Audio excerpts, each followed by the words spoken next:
Bom, pessoal, vamos lá. Boa tarde a todos, sejam todos bem-vindos ao canal Psicoeducação. Pessoal, o vídeo de hoje, ele é um vídeo em caráter 100% explicativo. Eu não vou entrar muito nessa questão da política do dia.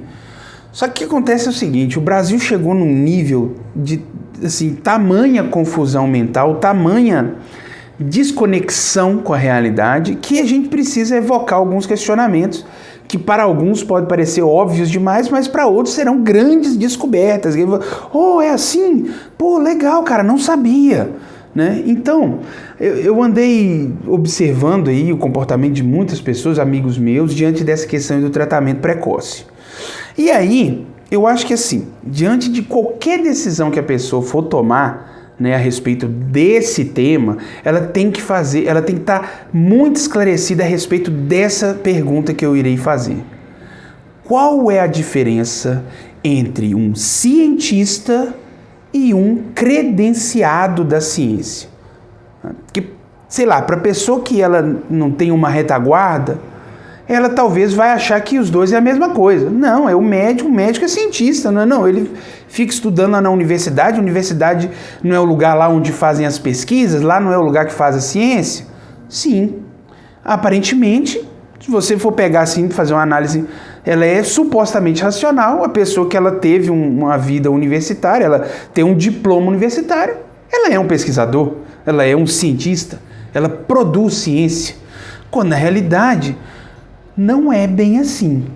Um médico, ele é um credenciado da ciência, ele opera a ciência, ele trabalha ali dentro da ciência que foi construída também na universidade, institutos de pesquisas independentes e tudo mais.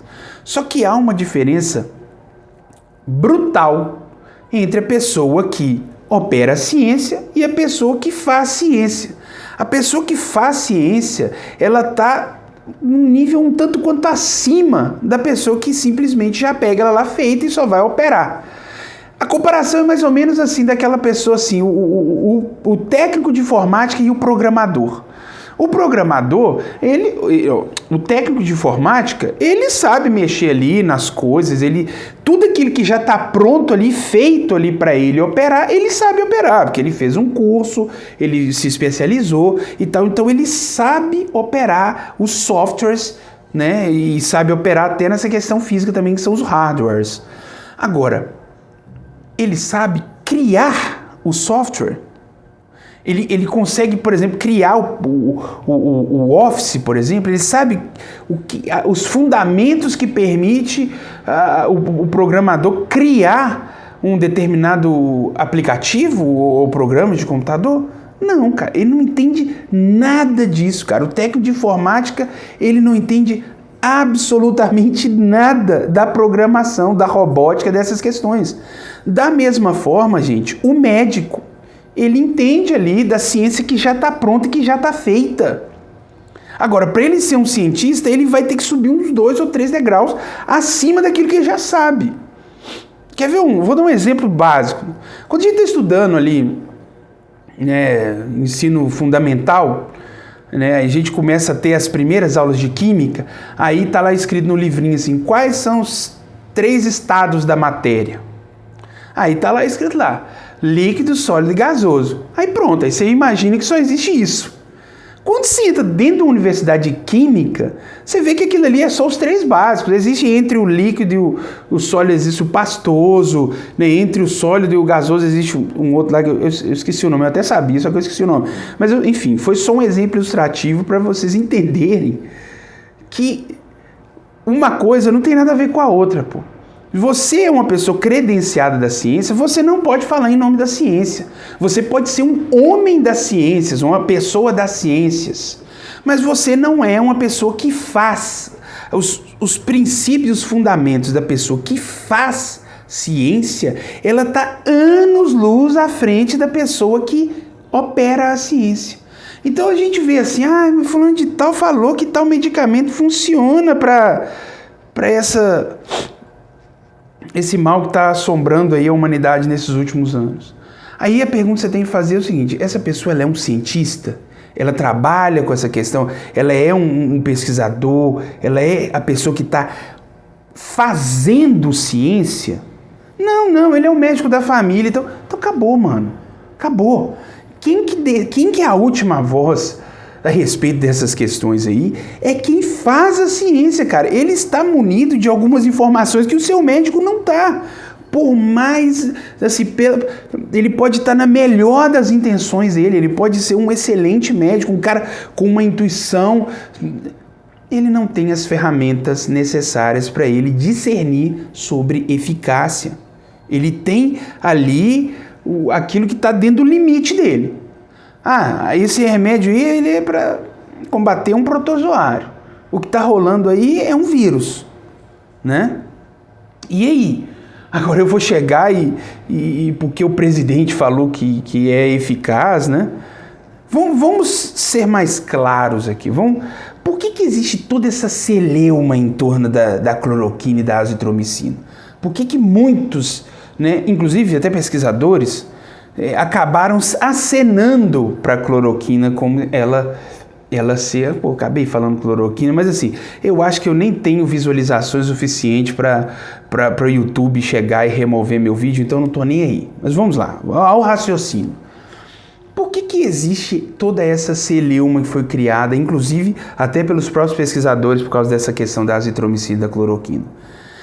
Foi porque quando eles começaram a iniciar os estudos para tentar ver se existe uma eficácia, eles fizeram um experimento na fase 1, onde na experimentação in vitro, o medicamento foi eficaz. Ele conseguiu, de uma certa forma, inibir a reprodução do vírus e, consequentemente, naquele momento, parecia sim que cloroquina e azitromicina são medicamentos eficazes no tratamento da Covid, né? Aí vai para a fase 2. Qual que é a fase 2? Agora vamos fazer essa testagem em humanos, em organismos, né? E aí foi ali que houve o desencontro e toda a decepção.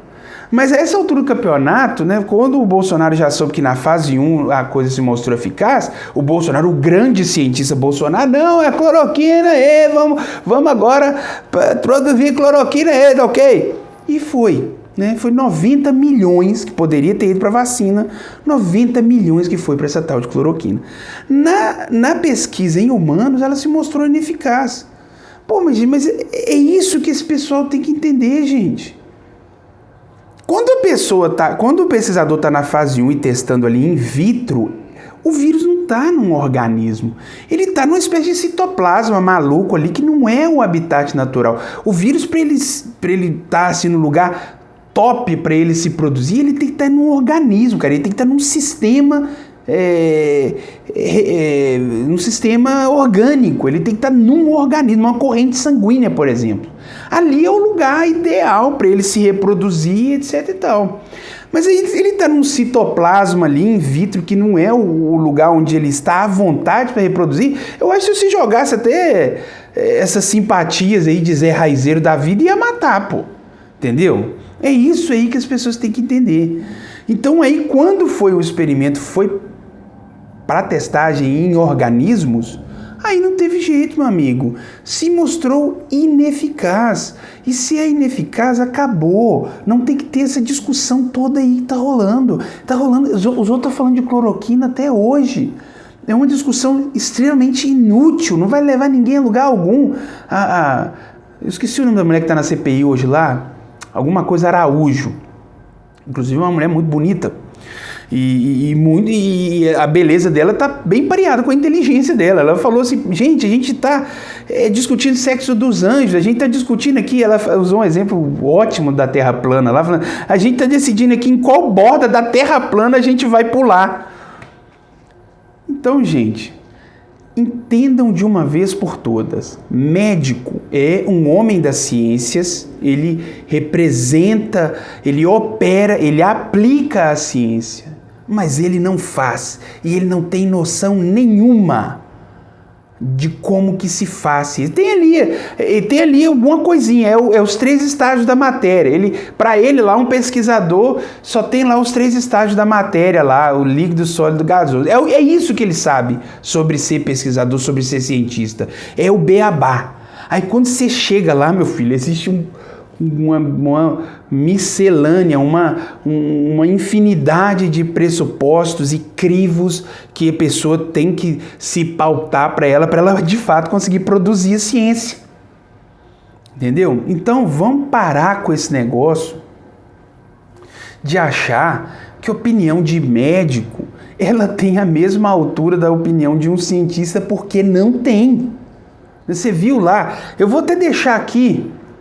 Vou deixar aqui na descrição o link da Sputnik, onde eles colocaram lá aquele maluco lá daquele Alessandro Loyola e uma pesquisadora do Butantan.